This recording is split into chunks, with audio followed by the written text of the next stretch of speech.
Hello friends, welcome in the Civil Engineering Study and Construction channel, your one-stop destination for important and informative video of theory and practical construction on various fields of civil engineering. I hope this channel is helpful to the civil engineering students, site engineers and construction site workers also. Today I will discuss about a very important part of civil engineering construction, that is stripping of shuttering or removal of shuttering from cured concrete or hardened concrete. In this video you are watching that shuttering is being removed from the plinth beam of a RCC frame structure building. This item of work looks very simple and casual, but in reality it requires proper knowledge, technique and safety measures. If it is done wrongly, it may cause cracks in concrete, damage in the structure or even accidents at site. Shutterings not always be at ground level or at a lower level. It may be at a different height of the structure.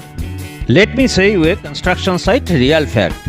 This fact will focus how much important part of construction is this. I was in a project where that was the construction of a RCC cum steel tower. The total height of the tower was 300 meter. RCC part was 256.56 meter high and the balance part was steel structure over that. The tower was hollow shell type structure. The bottom dia of the tower was about 30 meter and at top, that is at 256.56 meter level, it was 8 meter dia. Now it is time to construct a cap. You can say it was the roof slab at the top at 256.56 meter level on which the steel structure will stand. The slab thickness was 1.60 meter thick. Now imagine how to make shuttering of the cap. Vertical support by scaffolding was not possible because it was at 256.56 meter level from ground level. So I have to provide rolled steel joist beam of 600 mm depth supported on the tower wall side by side, one after another. Those joists lifted from ground level and placed there. Over that joist, heavy wooden runners placed and then shuttering provided.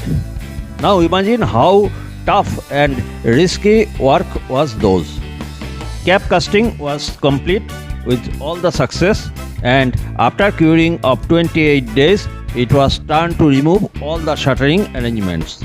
This was much more tough than the shuttering work. Safely to remove all the joist beam and shuttering arrangements and lowering those at ground level were a great challenge. Ultimately, it was successfully completed. It was possible to do by knowledge, skill, experience and following all safety measures and following the IS code guidelines.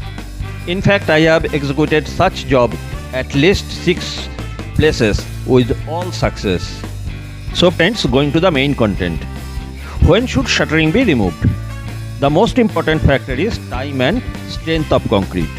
This guideline is stated in Indian Standard Code of Practice 456/2000 in clause number 11.3.1, where it is stated for minimum period after which shuttering can be removed for different concrete members. It stated sides of walls, columns and beams after 16 to 24 hours, slabs of it with props left under after 3 days, beams of it with props left under after 7 days, props under slabs span up to 4.5 meter, this is 7 days, span when above 4.5 meter, this is 14 days, props under beams and arches, span up to 6 meter, this is 14 days, and when span is above 6 meter, this is 21 days. If the weather is cold or curing is poor or load is heavy, we should wait for longer times. Sometimes cube test is also done to check whether the concrete has gained at least 70% of its design strength. Before removal of shuttering, ensure that concrete is cured properly. Check if it has gained enough strength. Confirm that alternative supports or scaffoldings are available specially for high slabs and beams. Start with sides of column, walls and beams first. These do not carry load, so they can be removed safely. loosen bolts, clamps and wedges slowly. Thank you friends for watching this video.